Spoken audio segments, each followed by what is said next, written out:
지역 인재들의 창의적 아이디어를 발굴해 창업과 사업화로 연계하고 중소, 중견 기업을 거쳐 글로벌 전문 기업으로 성장할 수 있게 도와주는 창조경제혁신센터. 그중 서울창조경제혁신센터는 인적 자원과 자금은 물론 다양한 민간 창업 지원 기관 등 풍부한 보유 역량을 기반으로 민간 창업과 혁신 네트워크의 허브가 될 것으로 기대되고 있는데요. 전국에서 16번째로 출범한 서울창조경제혁신센터를 찾아갑니다.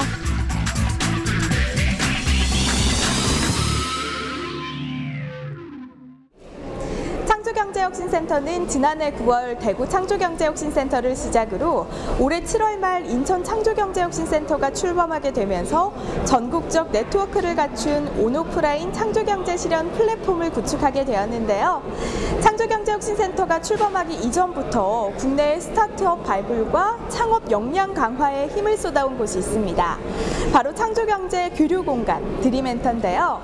올해 7월 서울창조경제혁신센터로 이름을 바꾸면서 새로운 출발선에 섰습니다. 서울창조경제혁신센터는 지난 7월 17일 광화문 광장이 보이는 이곳에서 새롭게 문을 열었습니다. 서울창조경제혁신센터의 전신이라 할 수 있는 드림엔터는 지난해 2월 문을 연 이후 예비 창업자와 초기 창업자들을 대상으로 창업 교육, 멘토링, 컨설팅을 통해 창업을 지원해온 한편 창조경제 주체들의 자유로운 교류와 소통의 공간으로도 활용돼 왔는데요.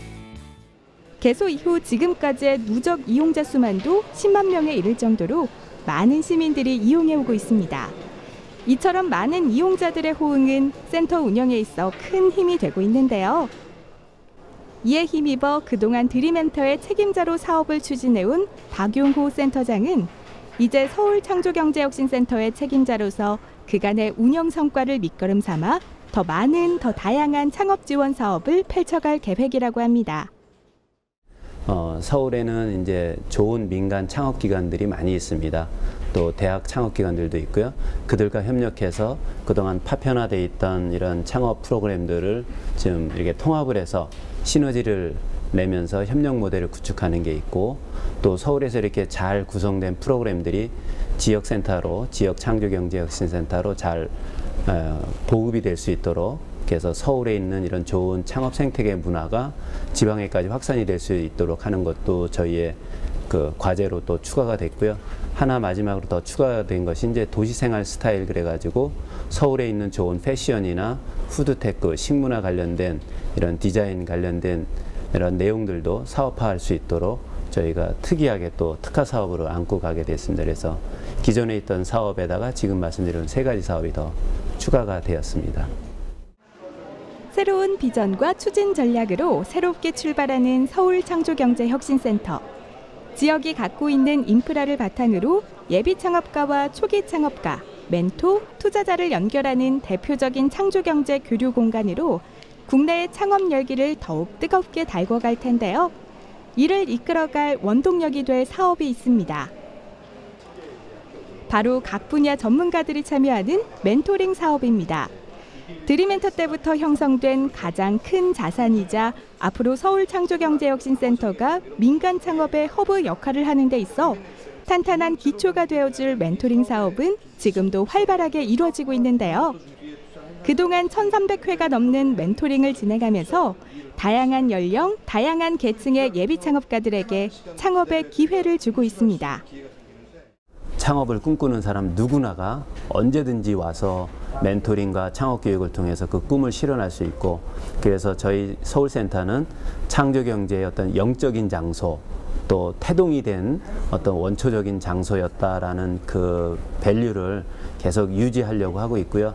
서울에서 이렇게 창업을 꿈꾸는 사람들이 대한민국에서 창업을 하고 이것이 글로벌로 성장할 수 있도록 해외에 있는 저희 혁신센터들과 협력을 해서 해외로 퍼져나가는 그런 역할까지 저희가 하려고 합니다.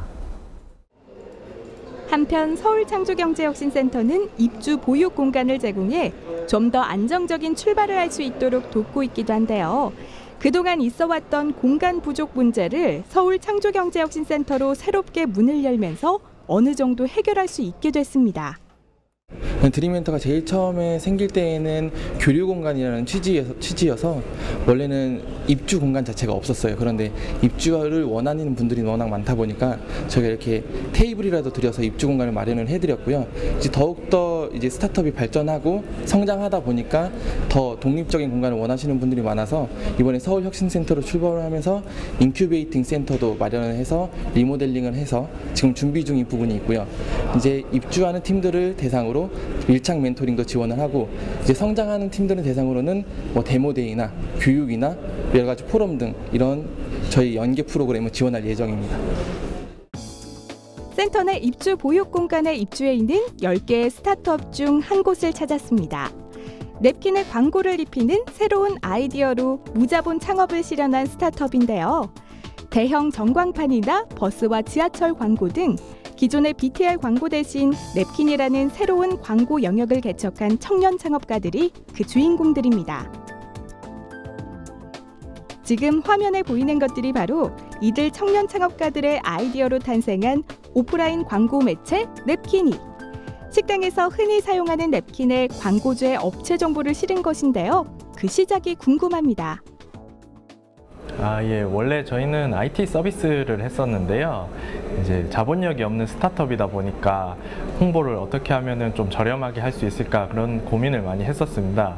그러다가 이제 우연히 카페에 가서 냅킨의 광고를 해보면 어떨까 그런 생각을 하게 됐고 그게 저희의 사업 모델이 되었습니다. 냅키니 광고는 광고주와 식당 주인들이 윈윈할 수 있다는 점이 특징인데요. 식당에 가면 누구나 한 번쯤 사용하게 되는 냅킨. 바로 이 점을 그냥 넘기지 않고 냅킨을 광고 매체로 활용해보면 어떨까 하는 작은 아이디어로 출발해 이제는 월 매출 1,500만 원에 이르는 스타트업으로 자리를 잡게 된 것입니다. 각자 IT 분야의 창업을 준비하던 이들이 뭉친 곳이 바로 이곳 서울창조경제혁신센터. 창업을 꿈꾸는 다양한 사람이 모여 서로의 정보를 공유하고 교류하는 과정에서 뜻이 모아졌고 전문가의 멘토링 서비스를 통해 성장할 수 있었다고 하는데요. 자본력 없는 스타트업 같은 경우는 공간에 대한 비용 발생이 상당히 부담이 됩니다. 그런 부분에서 저희도 공간 지원에 대한 많은 도움을 받고 있고요. 그 외에 법률적인 부분이나 세무적인 부분에 대해서도 멘토링을 받고 있기 때문에 많은 도움이 되고 있습니다. 이제 시작하는 단계지만 앞으로도 번뜩이는 아이디어로 다양한 아이템을 사업화하고 싶다는 청년 창업가들. 이들의 꿈이 이곳 서울창조경제혁신센터에서 더 크게 펼쳐질 수 있길 기대합니다. 서울창조경제혁신센터가 추진하고 있는 또 하나의 새로운 사업이 있습니다. 식문화에 IT를 접목해 만들어진 새로운 산업 분야 푸드테크 스타트업 육성 사업인데요. 농산물 유통에 IT 기술을 접목한 푸드테크 스타트업을 찾아가 보기로 했습니다. 이곳은 충남 천안에 있는 오이 재배 농가입니다. 서울창조경제혁신센터의 푸드테크 스타트업 육성 사업 지원을 받고 있는 윤성진 대표를 만나러 이곳에 왔는데요.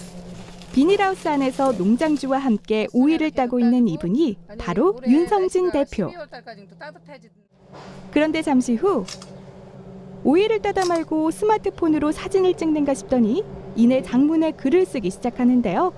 이를 지켜보는 윤성진 대표. 아니 두 분이 대체 뭘 하는 걸까요? 안녕하세요. 안녕하세요. 아니 지금 수확해야 할 오이가 이렇게나 많은데 오이를 따다 말고 갑자기 스마트폰으로 무슨 일 하고 계시는 거예요?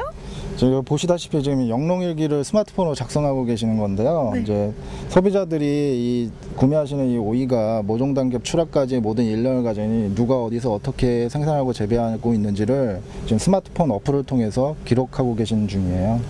영농일기요. 저도 한번 보여주세요. 한번 보세요. 이거는 이제 오늘 쓴 거고요. 오늘의 수확량과 수확한 오이 상태 등을 상세히 기록한 영농일기가 틀림없는데요. 영농일기를 업로드한 곳은 K파머스라는 스마트폰 애플리케이션. 바로 윤성진 대표가 개발한 실시간 생산 정보 기반 농업 마케팅 플랫폼입니다. K파머스는 회원 농가가 생산 현장에서 영농일기 기반 농작물 정보를 애플리케이션에 올리면 다양한 SNS 채널에 동시 등록되는 것은 물론 농장주가 운영 중이던 홈페이지나 쇼핑몰에도 실시간으로 생산 정보가 연동되는 융합 플랫폼입니다. 이 K파머스는 실시간 생산 정보 기반 직거래 플랫폼입니다. 그래서 이 앞에 직거래 플랫폼보다는 앞에 제일 중요한 게 이 실시간 생산 정보 기반인데요. 이 실시간 생산 정보 기반을 통해서 누가 어디서 어떻게 라는 이런 생산 정보를 통해서 소비자들이 그 정보들을 봤을 때 이 상품들은 믿을 수 있는 농산물이구나 라는 그런 농산물의 이야기를 소비자들한테 전달을 하고 싶었습니다. 그래서 어떻게 보면 이 서비스는 그 유통 플랫폼이 아니라 스토리 플랫폼입니다. K파머스는 스마트폰 결제 수단이나 데이터 전송 등에 활용되는 근거리 무선통신 기술인 NFC 칩이 장착된 간판을 통해서도 농산물 생산 농가의 실시간 생산 정보를 유통시킬 수 있는데요. 이 또한 K파머스의 특장점이라 할 수 있습니다. 때문에 소비자 역시 다양한 채널을 통해 공유된 농산물의 정보를 확인한 다음 구매를 결정할 수 있는 것입니다. 이처럼 윤성진 대표는 농민과 소비자가 서로 믿을 수 있는 생산 정보를 공유하는 새로운 직거래 생태계를 만든 것인데요. 그렇다면 과연 K파머스라는 새로운 서비스에 대해 농민들은 어떤 생각을 가지고 있을까요? 농업인들이 이제 농사를 지면서 이제 판매까지 하고자 하는 노력을 하는데 이제 그동안은 홍보 매체가 없어가지고 많이 어려움을 겪었는데 이 K파머스 어플을 사용하면서 영농일기를 쓰고 있으니까 실시간으로 소비자분들이 알아주기 때문에 지금 많이 도움되고 있어요. 창업 2년 만에 푸드테크 분야의 유망한 스타트업으로 성장시킨 윤성진 대표. 하지만 성장을 위한 노력은 계속되는데요. 현재 K파머스에 등록된 회원 농가만도 약 2,300여 곳으로 윤성진 대표는 종종 회원 농가를 찾아 농민들의 의견을 듣는가 하면 전국 단위의 회원 농가 모임을 열거나 직접 농촌을 찾아 농민들에게 K파머스 애플리케이션에 대한 교육도 진행하는 등 그 열정은 식을 줄을 모릅니다.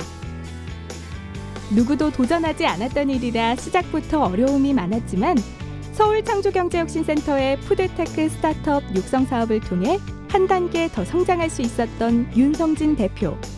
그의 사업 성공이 농가에도 새로운 활력을 불어넣어 줄 수 있길 기대해봅니다. 창조경제 교류공간 드림엔터에서 민간 창업과 혁신 네트워크의 허브로 새롭게 출발하는 서울창조경제혁신센터. 그동안 쌓아온 성과와 노하우를 바탕으로 앞으로도 더 많은 분야의 예비 창업가와 초기 창업가들에게 든든한 지원군이 되어줄 수 있길 바랍니다.